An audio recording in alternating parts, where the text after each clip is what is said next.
అహం త్వాం సర్వపాపేభ్యో మోక్షయిష్యామి. ఏ మానవుడు నన్ను శరణాగతి నుండి నన్ను ఆశ్రయించుదురు అట్టివాని సకల పాపములను పారద్రోలి బ్రహ్మప్రాప్తిని అందించును అని గీతాచార్యులు చెప్పినటువంటి వాక్యం.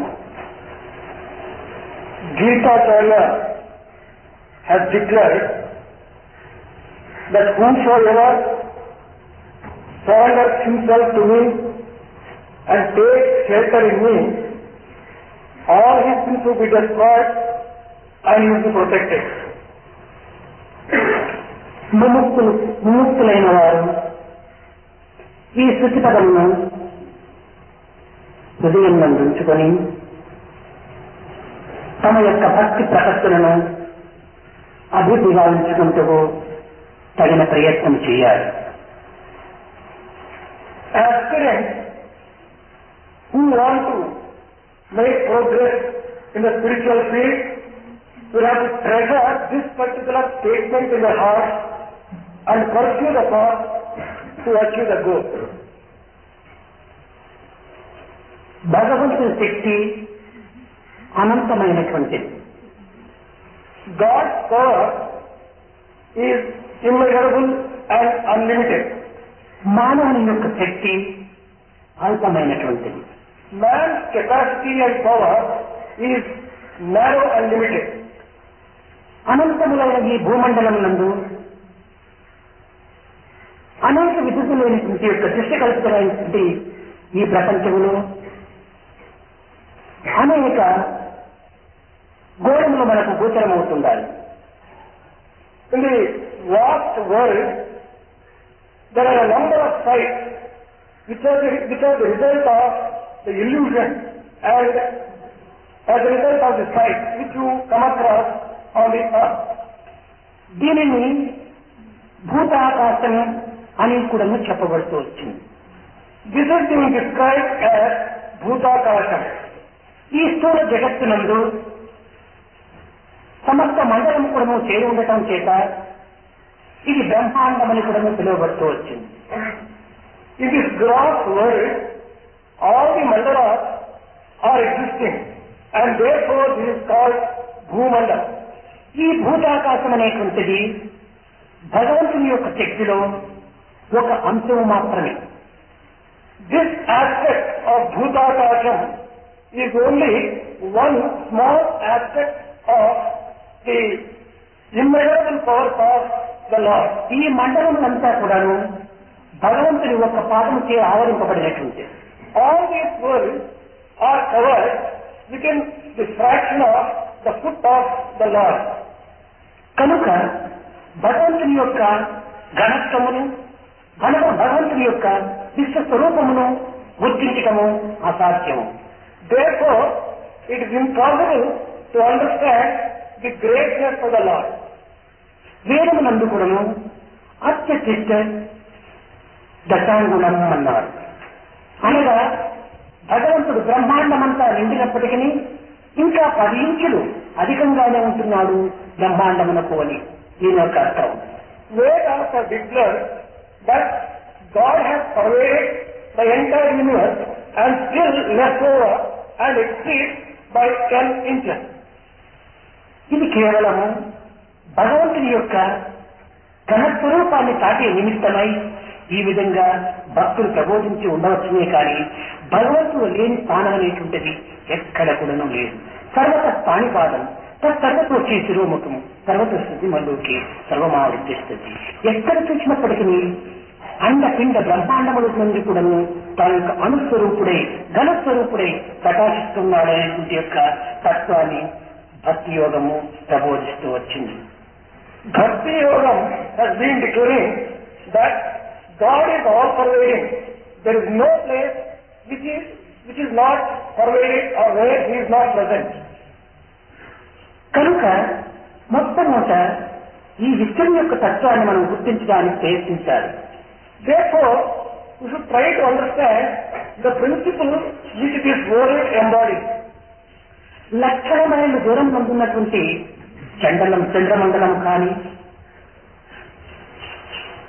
moon which is a few lakhs of miles away from us, కోట్ల మైళ్ళ దూరం నందున్నటువంటి సూర్యమండలం కానీ, be it sun which is a few crores of miles away, కోటాను కోట్ల దూరం నందున్నటువంటి యొక్క నక్షత్ర మండలం కానీ, the stars which are away by crores and crores of miles, ఈ సమస్త మండలము కూడా నువ్వు చేరినటువంటి యొక్క మండలమును దీనిని భూమండలము అన్నారు. దీనిని భూమాకాశముని భూతాకాశముని కూడా పిలుస్తూ వచ్చారు.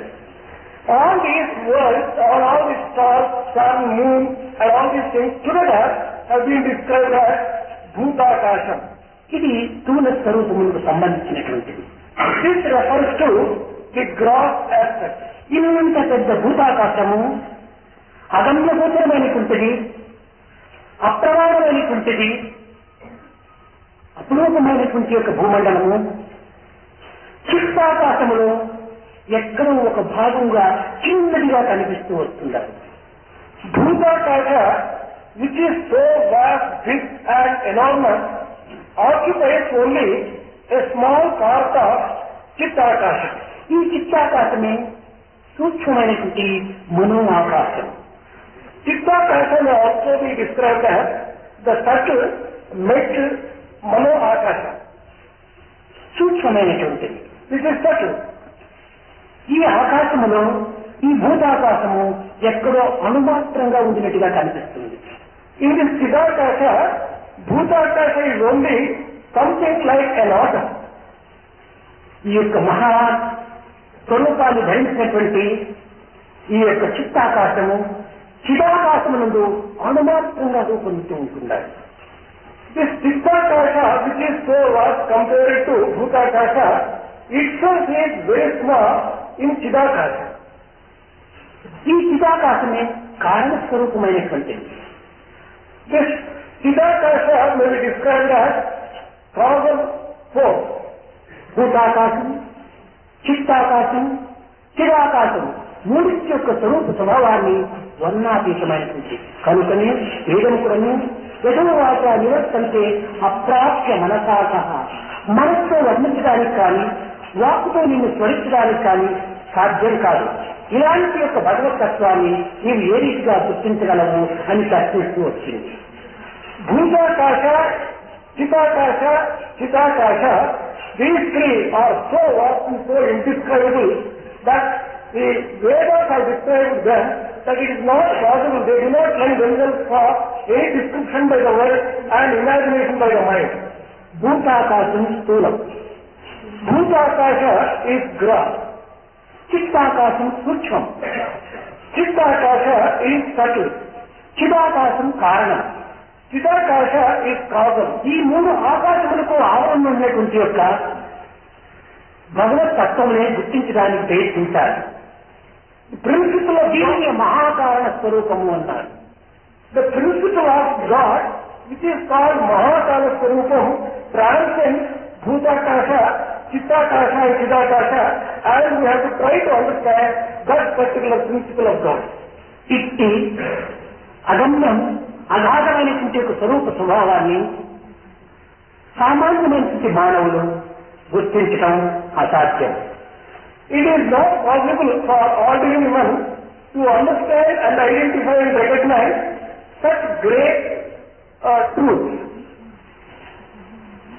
ఇంత త్రిలోకములకు అధిపతి అయినటువంటి భగవంతుణ్ణి,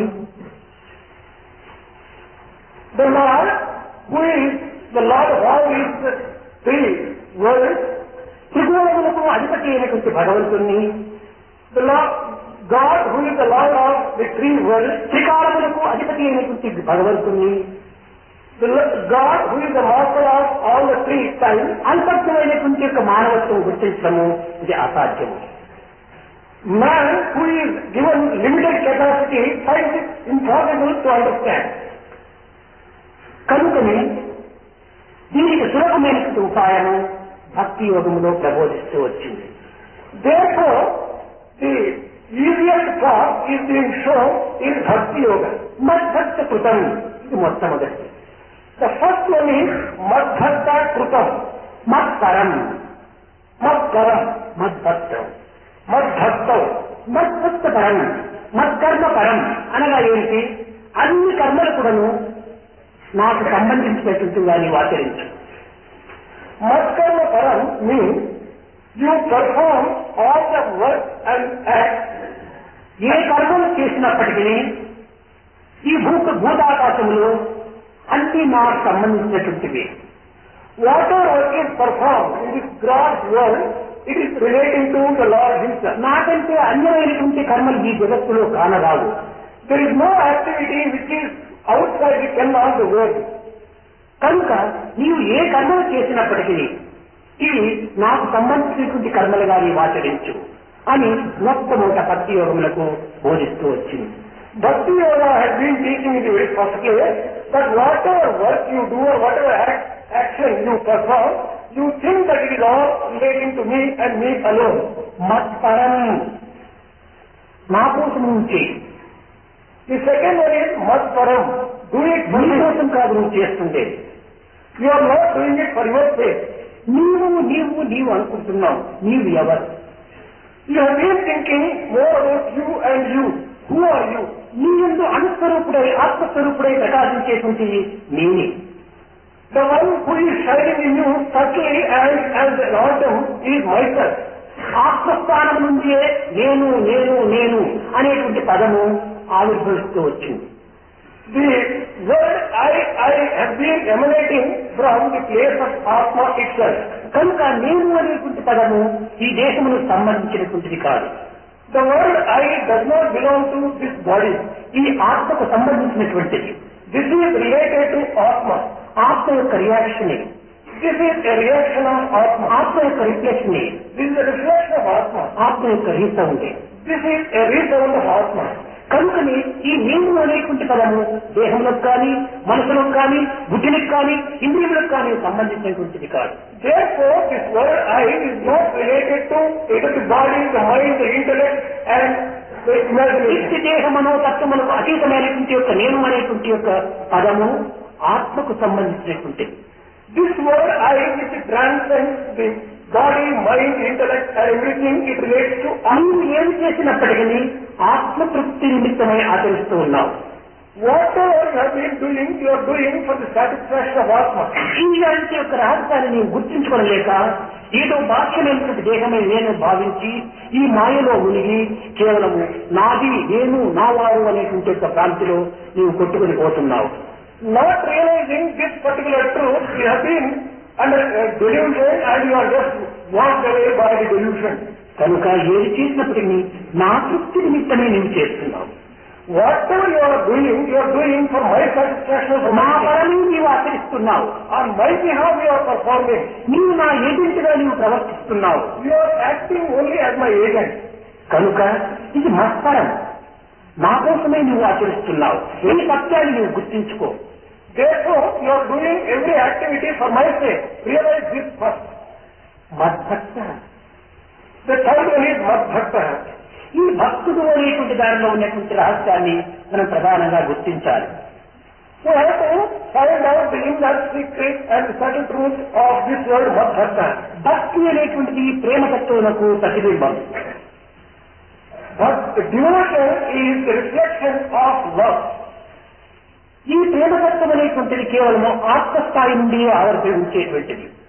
The love is the emotion of the love, it emanates from Atma only. ఆత్మకు ప్రతిఫలమే ఇస్తుంది, ప్రతి పేరే ఈ యొక్క ప్రేమ. Love is another name for Atma. అంతేకాని ప్రేమ అనేటువంటిది ఈ లౌకిక సంబంధమైనటువంటి దీనికి ఏమాత్రం సమన్వయం చేసినటువంటి కాదు. Love has nothing to do with the worldly and secular things. కనుక ఈ ప్రేమతత్వం అనేటువంటి దానిని భక్తిపూర్వకంగా మనం భావిస్తూ వస్తాం. The principle of love will have to be understood as another word for devotion. ఏది చేసినప్పటికీ హృదయం నుండి రావాలి ఈ యొక్క ప్రేమతత్వం. Whatever is done, this principle of love should emanate right from the core of the heart. ఇలాంటి పరిస్థితి యందు మనము ఏమి చేసినా ఏమి తలచినా ఏం చెప్పినా అన్ని కూడా భగవత్పరమైనటువంటివిగా మనం భావించుకుంటూ రావాలి. In these circumstances, whatever we think, whatever we do, whatever we act, we'll have to think, do and act that for the satisfaction of the Lord. దీనిని సర్వకర్మ భగవద్గీతార్థం అన్నారు. This is being described as doing everything for the sake of and for the pleasure of God. వ్యవస్థ యందు నేను ఈ దేహ నిమిత్తమే ఆచరిస్తున్నానని మీరు గ్రహించవచ్చు. In the waking state, you will be thinking that you are doing everything for the sake of the body. కానీ నిద్రావస్థ యందు ఎవరి నిమిత్తమై నీవు నిద్రపోతున్నావు? In the sleeping state, for whose sake are you sleeping? కేవలం మీ నిద్రావస్థ చేత దేహము కొంతవరకును విశ్రాంతిని పొందవచ్చు. During the sleeping state, your body may be taking a little rest. మనసు శాంతిని అందుకోవచ్చు. Mind may be getting a little peace. ఈ శాంతి విశ్రాంతులు ఎవరి నిమిత్తం? The rest and the peace are for whose sake? కనుక ఇక్కడ ప్రేమ, ఆత్మ అనేటువంటి నేను అనేటువంటి తత్వ నిమిత్తమై నీవు ఇన్ని కర్మలు ఆచరిస్తున్నావు. These actions are being performed for the love of Atma, and that is I which is emanating from Atma. కనుక మనము భోజనము కానీ, నిద్ర కానీ, ఆనందము కానీ, భోగభాగ్యములు కానీ అన్ని కూడాను ఆత్మ నిమిత్తమై మనం ఆచరిస్తున్నాం. Be it taking food, resting, sleep or any other activity, or all these are performed for the sake of Atma. దీనిని మైత్రేయికి బోధించే సమయం లోపల తన భర్త అనేక విధములుగా దీని యొక్క సన్నిహిత సంబంధ బాంధవ్యాన్ని నిరూపిస్తూ వచ్చాడు. While describing this particular thing to Maitreyi, the husband was giving all the subtle inner relationships between different. ఎవరి నిమిత్తమే నీవు ప్రేమిస్తున్నావు నన్ను? For whose sake are you loving me? భార్య నిమిత్తమే భర్త భార్యను ప్రేమించటం లేదు. For the sake of wife, the husband is not loving. భర్త నిమిత్తమై భార్యను భర్త ప్రేమిస్తున్నాడు. Husband is loving wife only for his own sake. తండ్రి కుమారుణ్ణి ప్రేమిస్తుండాలని మనం భావిస్తున్నాము.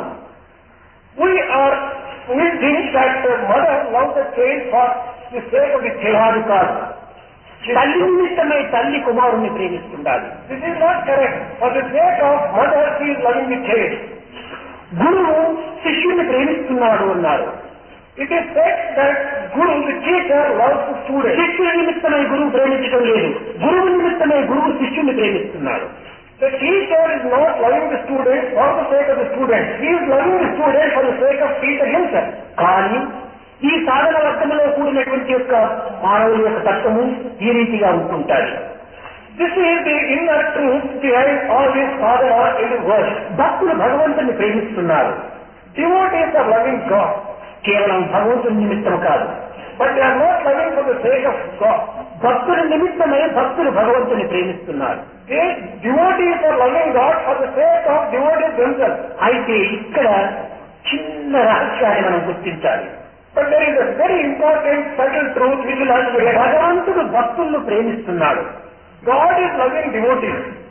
కానీ ఈ విషయంలో విరుద్ధంగా ఉంటుండాలి. But in this case, the principle which is explained so far, భగవంతుడు భగవంతుడి నిమిత్తమై భక్తులు ప్రేమించడం లేదు.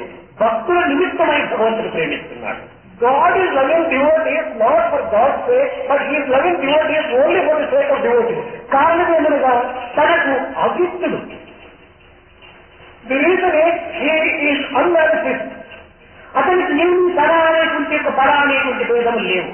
He does not have any such sense of differentiation that it is his and someone else's. ఎక్కడ వ్యక్తిత్వం అనేటువంటిది, స్వార్థం అనేటువంటిది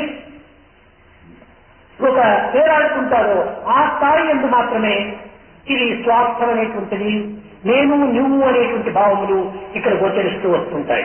Where there is individuality and selfishness, the question of mindness and thingness will arise. Otherwise not. భగవంతుని యందు తన పర అనేటువంటి భేదములు ఏమాత్రము లేదు. In God, there is nothing like his and someone else's. కనుక మత్కర్మకృతం, మత్పరం, మద్భక్త అనేటువంటి యొక్క తత్వములు ఇది భక్తులకు సంబంధించినటువంటిది, ఉపాసన వర్గంకు ఎంతో తోడ్పడేటువంటివి. Therefore, Madkarmakutam, Madparam, Madbhakta are all given for the sake of the devotee to help him in his sadhana.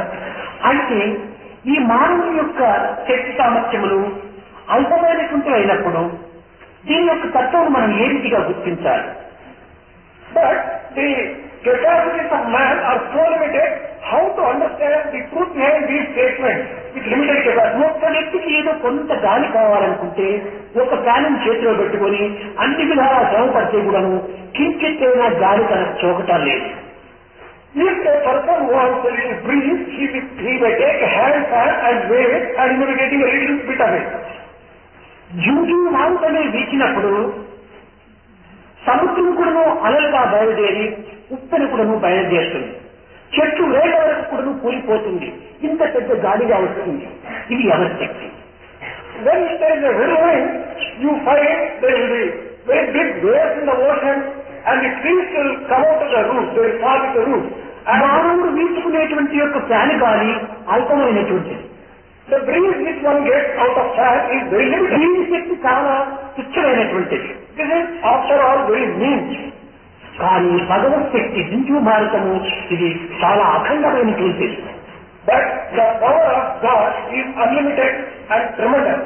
మానవుడు ఒక భాగం నుండి నీరు తోడినప్పుడు లేక పంపు చెట్లు పెట్టి కొట్టినప్పుడు ఏదో కొంతవరకు నీరు మాత్రమే వానికి ప్రాప్తిస్తుంది. When man tries to get water from a well or from a pump set, it is after all very limited quantity of water that comes. వర్షమే కురిసినప్పుడు నదులు ఊర్లు కూడా ఏకమైపోతాయి. When there is a very heavy downpour, the rivers and the oceans join together. అది భగవత్ శక్తి. ఈ పంపు చెట్టు మానవ శక్తి. That particular one is the power of God which is unlimited. ఈ ఒక గృహంలో మనకు వెలుతురు రావాలన్నా ఒక తైలపు వచ్చి దీపము లేక ఒక ఎలక్ట్రిక్ బల్బు మనం వేసుకుంటాం. ఆ యొక్క లైట్ తో మనం ఆ గృహమును మాత్రమే మనం సరిదిద్దుకుంటాం. If you want some light in a house, you may just light a candle or you may have an electric bulb and you get the needed light that way. కానీ సూర్యోదయం అయిందంటే సర్వత్రా కూడా ప్రకాశము అడవి ఎందు గుట్ట ఎందు చెట్టు ఎందు ఇంటి ఎందు సర్వత్రా కూడా ప్రకాశము ప్రసరిస్తూనే ఉంటుంటారు. But when there is sunrise, sundown, the whole world, be it forest or a city or a tree, wherever you just see, you get ఇది light. దైవ శక్తి. దీపము మానవుడి వ్యక్తిత్వం యొక్క శక్తి. This is the power of God, whereas the light that you get from a candle is the power of man. ఇంత శక్తి కలిగినటువంటి అఖండ శక్తి కలిగినటువంటి దైవత్వాన్ని ఈ అల్పశక్తితో కూడినటువంటి మానవుడు ఏ రీతిగా చేరడానికి వీలవుతుంది? This unlimited power which God embodies, how to reach such unlimited power by a person, by a man who is having limited power, limited capacity. దీనికి శరణాగతి అన్నారు. The method may be described as surrender. అహం త్వాం సర్వపాపేభ్యో మోక్షయిష్యామి మా చ. అహం త్వాం నేను నీ యొక్క దుఃఖములను నీ యొక్క పాపములను పరిహారం చేసి నా స్థానమైనటువంటి యొక్క బ్రహ్మపదమును నీకు అందిస్తానన్నాడు. The Lord has declared that I will destroy all your sins and I will give you the supreme position which is mine, Brahmapadam itself. దీనికి చక్కని ఉదాహరణ, A beautiful example for this. సర్వ దృష్టి కల్పితమైన ఈ జగత్ అంతా కూడాను భూతాకాశం. The world which you see is Bhutakasha. ఈ భూతాకాశం మనస్సు లోపల కేవలం సూక్ష్మాకాశంగా కూడాను చిత్తాకాశంగా రూపొందింది. This particular Bhutakasha, the gross world, takes a subtle form in the mind and Chittakasha it is called. ఇది సూక్ష్మ రూపం ధరించినటువంటి యొక్క చిత్తాకాశంలో చిదాకాశమైనటువంటి కారణతత్వం రూపొందుతూ వచ్చింది. Within the Chittakasha, the Chidakasha takes a form. ఈ కారణతత్వంలో అణుస్వరూపుడై ఆత్మస్వరూపుడైపోయి అణువు రళీయాన్ మహతో మహీయాన్ అనేటువంటి తత్వముతో ఈ కారణస్వరూపంలో లీనమై ఉంటున్నాడు దైవత్వం. God is taking the form of a small atom in this Chidakasha itself. ఇట్టి అఖండ విశ్వస్వరూపుడైనటువంటి భగవంతుణ్ణి భక్తుడు తన హృదయాకాశములో బంధించి ఉంటున్నాడు. Such unlimited and powerful vast God has been imprisoned in the heart of a devotee. దీనిని ఒకనొక సమయం లోపల నారదుడు నారాయణను సందర్శించడానికి వెళ్ళాడు. Once upon a time, sage Narada wanted to have darshan of Narayana. అప్పుడు నారాయణుడు నారద నా యొక్క భూతాకాశం యొక్క రహస్యాన్ని నీవు గుర్తించావా అని ప్రశ్నించాడు. Narayana asked Narada, Narada, have you been able to recognize and identify the secret of ఈ Bhuta? పంచభూతములు, పంచేంద్రియములు, పంచచుక్కులు, పంచ ప్రాణములు, ఈ పంచభూతములు కూడాను ఏ రీతిగా ఉంటున్నాయి, ఇందులో ఏది చాలా అధికమైనటువంటిది అని ప్రశ్నించారు. Narayana asked, among the 5 elements, 5 senses, and which one do you think is most? 5 life rays, which one do you think is the most important? శక్తిస్పర్శ రూప రసగంధాలతో కూడినటువంటి యొక్క ఈ ఎలిమెంట్స్ అంతా కూడా ఉంటున్నాయి. There are 5 elements which are associated with touch, sight, భూమి, జలము, అగ్ని, వాయువు, ఆకాశం. earth, water, fire, space, and wind and sky. ఇందులో ఏ యొక్క భూతము గొప్ప స్వరూపాన్ని ధరించి ఉంటుండాలన్నాడు. among these 5 elements, Narayana asked, which one is occupying most important place? అప్పుడు నారదుడు యోచించాడు. స్వామి, భూమి చాలా గొప్పది అన్నాడు. Narada thought for a while and he just said that the most important one is earth itself. ఎట్లా గొప్పది అని ప్రశ్నించాడు నారాయణుడు. Narayana asked him, why do you say that it is the biggest? ఇది చాలా తప్పు. 3 భాగములు జలంతో నిండినటువంటిది ఇది. 3 భాగములు జలంతో నిండినటువంటి భూమి అనేక విధములుగా ఒక్క భాగమే కనిపిస్తూ ఉంటుండాలి. Which is covered by 3/4 of the earth is covered by water and only 1/4 ఇంత పెద్ద భూమిని నీరు మృంగి ఉంటుండాలి. such big earth is being swallowed by the water.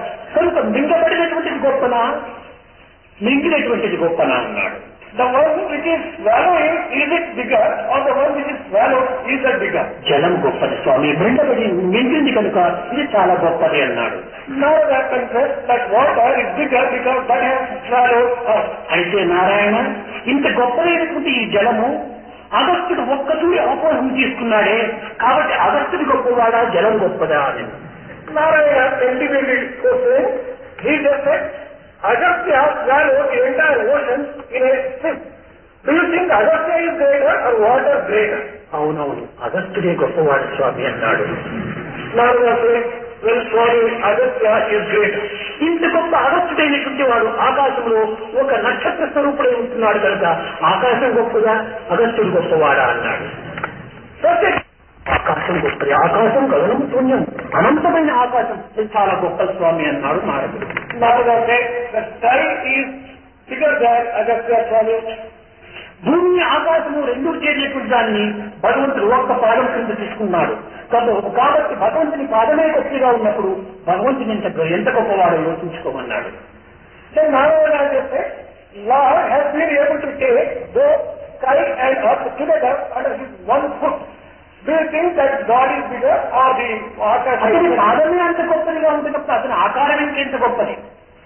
If his foot itself is so big, what could be his infinite form?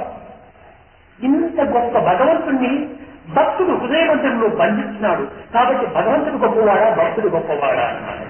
Then the next question was, the devotee who has been able to imprison such big Lord within his heart, do you think that devotee is bigger or God himself is bigger? కనుక భగవంతుని బంధించేటువంటి ప్రేమ పాశము ఒక భక్తుని యందు మాత్రమే ఉంటుండాలి. Therefore, the one, that particular power which can bind God is within the scope of the devotee. బంధింపబడినప్పుడు ఎలాంటి శక్తి అయినా కూడాను ఏమాత్రం కూడాను స్వాతంత్రాన్ని అందుకోలేదు. Whatever may be capacity of any power as such, if it is bound, అందులో భగవంతుని ప్రేమ పాశము చేత బంధింపబడతాడు. God has been bound by the rope of love. కనుకని భగవంతుని యొక్క ప్రేమతత్వము అన్నింటికంటే గొప్పది అని ఈ యొక్క భక్తి మార్గం నందు చక్కగా వర్ణిస్తూ వచ్చింది. Therefore, in this bhakti path, it has been part of devotion. It has been said that this పెద్ద అనంతమైనటువంటి సముద్రంలో అనుమాత్రమైనటువంటి చుక్క, నీటి చుక్క మనం హస్తంలో ఉంచుకున్నప్పుడు ఈ నీటి చుక్క అల్పంగా గోచరిస్తుంది. if you take a drop of water from the ocean, you keep it in your palm, that drop of water is very small. కానీ ఈ అల్పత్వంతో కూడినటువంటి నీటి బిందువు సముద్రంతో ఏకం చేసి అనంత స్వరూపాన్ని ధరిస్తుంది. The little drop of water in the palm, if it is put back into the ocean, it becomes a part of infinite ocean. కనుక మానవత్వం యొక్క అల్పత్వాన్ని అధికత్వమైనటువంటి దైవత్వంతో చేర్చినప్పుడు ఇది కూడా బ్రహ్మవిద్బ్రహ్మైవభవతి, ఇది ఏకత్వంగా పొందిపోతుంది. If the man's little smallness is joined together with the vast కాబట్టి ఏకత్వాన్ని చేర్చేటువంటి యొక్క మహత్తరమైనటువంటి యొక్క మార్గమే భక్తి మార్గం. that particular process which can bring man and God together is the path of devotion. కానీ అఖండ స్వరూపుడైనటువంటి అఖిలాండ కోటి బ్రహ్మాండ నాయకుడైనటువంటి యొక్క దైవత్వం యొక్క దీనిని మానవుడు సులభంగా అర్థం చేసుకోవటం లేదు. But man has not been able to understand God who is so powerful. And బ్రహ్మాండ నాయకుడు భగవంతుడు. God is the master of the entire creation. కానీ ఈనాటి మానవుల యొక్క పరిస్థితి ఏ రీతిగా ఉంది? ఒక గ్రామ పెద్ద, ఒక స్టేట్ మినిస్టర్, ఇంకొక స్టేట్ ఏదైనా ఇలాంటి అల్పజ్ఞుడైనటువంటి వారికి చేతులు కట్టి అనేక విధములుగా విధేయతతో వారిని ఆశ్రయిస్తున్నాము, వారిని ప్రార్థిస్తున్నాము. Today's man, look at him. He is prepared to bend before a small panchayat officer or a minister of a state. కానీ బ్రహ్మాండ నాయకుడైనటువంటి భగవంతుని దగ్గర వినయ విధేయతలను ఏమాత్రము ప్రకటించడం లేదు. But the same man has not been able to show humility and obedience before such a person as God himself. అలాంటి నాయకత్వాన్ని వహించినటువంటి యొక్క దైవత్వాన్ని మనం చాలా సులభంగా మనం భావిస్తున్నాం. The master of the entire creation, God, has not been properly treated. కారణం ఏమనగా దాని యొక్క మాత్రమైన చరిత్రను మనం గుర్తించుకోవడానికి ప్రయత్నించడం లేదు. The reason is they are not able to understand the history behind this particular ఈ creation. అల్పబుద్ధుల యొక్క స్వభావమును అల్ప మార్గముని అనుసరిస్తుంటున్నాయి. The small minds are following this little silence. అందులో సర్వస్వం కూడా ఇమిడి ఉంటున్నది అనేటువంటి సత్యాన్ని గుర్తిస్తే ఈ అల్ప మార్గం మనం ఏమాత్రం కూడా మనం అనుసరించము. If one were to understand that everything is a part of divinity, one would not follow the wrong way. కోరిన ఫలమిచ్చు కల్పవృక్షంలో ఉందా పెరటి పుష్పమునకై ప్రీతి అయినా? If you are having the wish fulfilling tree in your courtyard, why are you just hunting for a small flower? అడిగిన పాలిచ్చు కామధేనువే ఉందా ధనమిచ్చి ఆవును కొనగనేలా? When you are having the celestial cow in your house, why are you just going in for purchase of milk for a price? నిజంగా అది కామధేను అనేటువంటి యొక్క దీన్నే నీవు గుర్తించి ఉంటే ఈ చిల్లర ఆవును నీవు ఏమాత్రము కొన్ని నీవు పెరట్లో కట్టుకోలేవు. If only you have recognized and identified that cow as a celestial cow, you would not have gone in for this cow. ఈ అల్పత్వమైనటువంటి భావములకు అల్పస్వరూపములే అభిరుచిగా ఉంటుంటాయి. For this small little mind, the small things look very big. గంటకు తగిన బంతలు ఉంటారు. Now, the person gets what he deserves. It is కనుక మీ కెపాసిటీకి తగినటువంటి మీ శక్తికి తగినటువంటి దానిని మీరు ఆకర్షిస్తూ ఉంటున్నారు. you are attracted by only small little things because your power is limited and the other. నీ శక్తి కూడా అల్పమైనటువంటి శక్తి కాదు. Your power, truly speaking, is not limited. అహం దేహాస్మి అనేటువంటి భావంలో నీవు అల్పత్వుడుగా దిగిపోతున్నావు. You are a small person because you are identifying with the body all the time. ఈ అహం దేహాస్మి నుండి కూడాను అహం జీవాస్మి అనేటువంటి యొక్క విశిష్టత్వానికి పోవాలి. From the feeling that you are body, you will have to just go to the next stage that you are jiva of the life. అహం జీవాస్మి అనేటువంటి విశిష్టత్వం నుంచి అహం బ్రహ్మాస్మి అనేటువంటి అద్వైతంలో ప్రవేశించాలి. From Vishishtadvaita, which says that you are jiva, you will have to go to Aham Brahmasmi. అహం దేహాస్మి ఇది ద్వైతం. Aham Devasmi is duality. ఈ ద్వైతం అనేటువంటిది దుఃఖములకు పుట్టినిల్లు. This dualism is the very birthplace. సర్వం పరవశం దుఃఖం. Everything is sorrow. సర్వం ఆత్మమయం సుఖం. If one identifies oneself with Atma, everything is happy. కనుకని మనం ఆత్మస్థాయిలో మన యొక్క దృష్టిని అభివృద్ధి పరచుకోవాలి కానీ కేవలం దేశ స్థాయిలో మనము ఈ యొక్క చిన్న ఆత్మదృష్టిని మనము అభివృద్ధి పరచుకోవాలి. We should develop our thinking and identify ourselves with Atma and not identify with the body itself. కనుకనే దీన్ని ఉపాసన అని పిలుస్తూ వచ్చారు. This was being described as worship. అలవాటు చెప్పాడు సమీపంగా కూర్చోవటము అని ఉపాసన కింద సమీపంలో కూర్చోమని. Balaji has explained upasana means sitting nearby. కేవలం దగ్గర కూర్చున్నంత మాత్రం ఉపవాసం కాదు. Upasana doesn't only mean that you have to just sit close. కమలము పైన కప్పలు కూర్చుంటాయి కానీ అది ఉపవాసనకు అర్థమా? Frogs sit on the lotus. Does it illustrate upasana? కాదు. ఇది నియర్ కాకుండా అందులో ఉన్నటువంటి హానిని కోరేటువంటి క్లియర్ కూడా ఉంటుండాలి. నియర్నెస్ తో పాటు డియర్నెస్ కూడా ఉంటుండాలి. If one is near, it is no use. One should be dear, one should be able to suck the honey. సమీపంలో ఉంటున్నంత మాత్రమున అతనికి ప్రేమకు పాత్రని మనం భావించరాదు. By merely being physically near, you would not say that you are dear to him. మన ఇంటికి ప్రక్కలో ఇంటి వారే ఉంటుంటారు. There may be neighbors who are very rich. వారు ప్రక్కలో ఉండినప్పటికీ వారు ఏ గట్టి పెట్టినా ఏ కష్టంలో ఏ దుఃఖంలో ఏ విచారంలో ఉన్నప్పుడు మనం ఏమాత్రం కూడా దానికి చింతించదు. Whatever may be problems, the difficulties, the sorrows of our neighbors, we don't worry ourselves about it. నా కుమారుడు, నా బ్రదరు, నా భర్త అనేటువంటి ఒక భావం ఉన్నటువంటి వాడు అమెరికాలో ఉండినప్పటికీ వారందుకు ఒక జాబేజీని రాకపోతే విచారిస్తాం. వాడు దూరంలో ఉంటున్నాడు కానీ దేహం దూరంలో ఉంటున్నారు కానీ ప్రేమ సమీపంలో ఉంటున్నారు. Compared with this, if the brother or husband or son, if he is in America, if you do not get the letter even for 1 week, you start worrying. The body is far away, but still the love makes that all near and dear. ఇక్కడ దేహం సమీపంలో ఉంటున్నది, ప్రేమ చాలా దూరంలో ఉంటున్నది పక్కింటి వారిపై. The relationship with the neighbor is not charged with the love. అదే సమీపంతో పాటు ప్రేమ కూడా దగ్గరలో ఉంటుంటే ఇంకా దీని యొక్క ప్రభావము అధికమవుతుంది. Physical nearness should be accompanied by being very dear to the Lord. మన ఇంటిలోనే ఎలుకలు చీమలు అన్ని తిరుగాడుతుంటాయి, అవి మనకు మిత్రులు అవుతాయా? In the house, so many rats and ants will be moving about. Can you call them friends? కాదు కాదు. కనుకని మనము దగ్గరతో పాటు సమీపంతో పాటు ప్రేమతత్వాన్ని కూడా చేర్చుకోవాలి. Along with nearness, you have to develop love also. కనుక ఉపాసన అనగా సమీపములో కూర్చోవటము, ఉపాసన వేసుకోవటం. Upasana refers to sitting near. ఈ సమీపంలో కూర్చోవటం వల్ల మనకు లభించేటువంటి ఫలితం ఏమిటి? What is it that you are going to get by being near? దీపములకు సమీపంలో కూర్చుంటే దాని వెలుతురు మనకు చక్కగా గోచరిస్తుంది.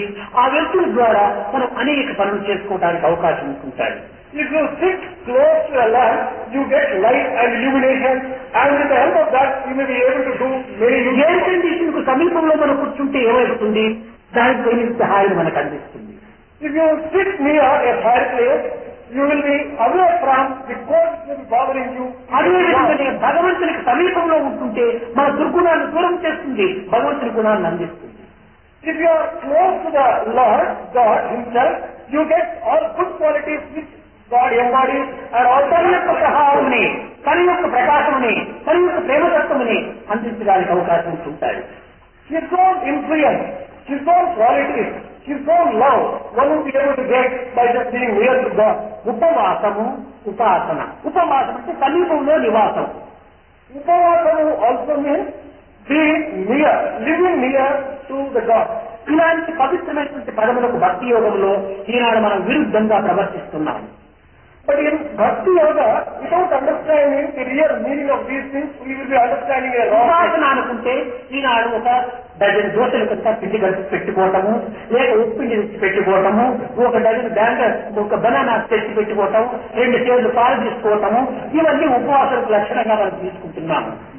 Now fasting is associated with not taking rice, but taking equal or much more than that in terms of ఈనాడు ఏ పాటికి ఉపవాసం అంటే ముందు క్యాంటీన్ నుంచి ఉప్మా పంపించమంటారు, లేక ఇంకేమంటే హల్వా పంపించమంటారు. ఎందుకంటే నేను అన్నం తినను. అన్నం తినకపోయినంత మాత్రం ఉపవాసం అవుతుందా? These days, if Ekadasi comes, some people fast. And those people who fast are upma to be sent or halwa to be sent from canteen because they don't take rice. Can you call this fasting? ఈ పవిత్రమైన ఉపవాసం అనేటువంటి పదమును ఇంత చిన్నదిగా ఇంత లోకాస్లో మనం ఉపయోగపెట్టుకుంటున్నాం. Fasting is really a sacred word, sacred concept, but that is being misused or is wrong way and mean. ఆ విధంగా శరీరాన్ని కృషింప చేసుకోవటం ఉపాసన కాదు. It is, no, fasting doesn't refer to this particular aspect. దేహో దేవాలయత్తో జీవో దేవ సనాతన. ఈ దేశం అనేటువంటిది సనాతనమైనటువంటి దేవులకు ఆలయం వంటిది. God, your body is the temple of God. Treat it so. ఈ దేహాన్ని ఏమాత్రం కూడా ఆలస్యంగా మనం క్షీణింప చేసుకోకూడదు. You should not allow it to suffer and come to grief.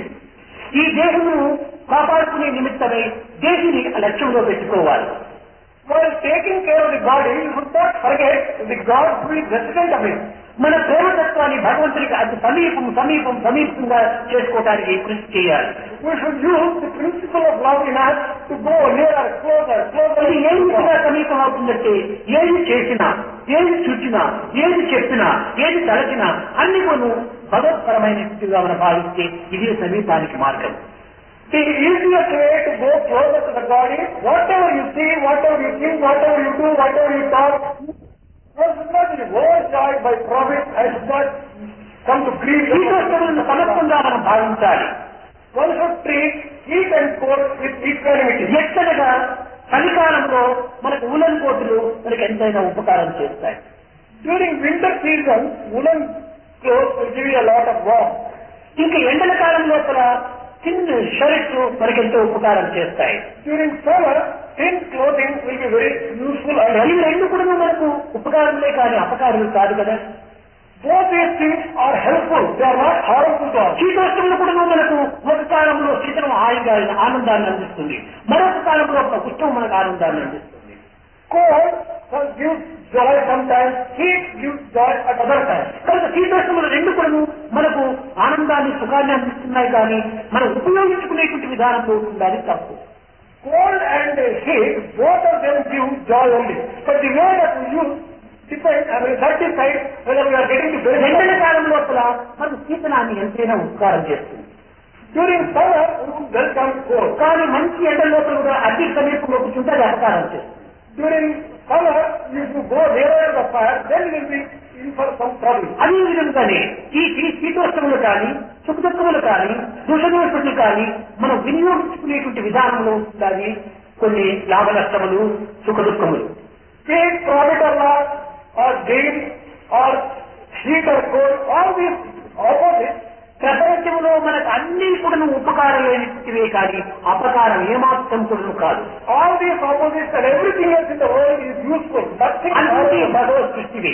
Everything is created by God. అయితే మన స్థాయికి తగినట్టుగా దాన్ని ఉపయోగించుకోవాలి. But we should be able to use put into our own stage in life. పిల్లవాడి చేతికి బంగారు కప్పించినా పిచ్చివాడి చేతికి కప్పించినా ప్రమాదం అయిపోతుంది. If you give a golden cup to a child or a sword to a bad person, it is dangerous. ఈ బంగారు cup విలువైనటువంటి కనుక దీన్ని దాచుకుని భద్రంగా దాచుకునేటువంటి వ్యక్తి చేతికి దీన్ని అందించాలి.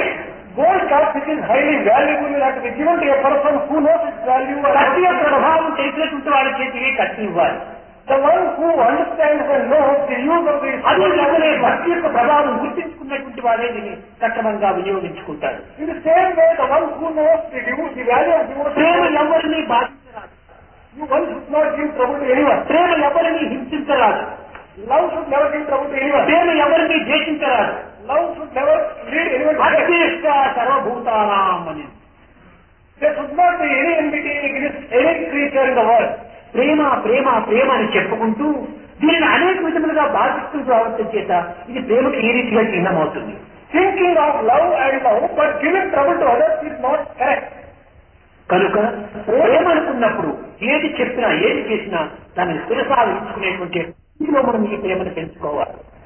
If you say love and devotion, you will develop it in such a way that you will be able to carry out the commands of the Lord.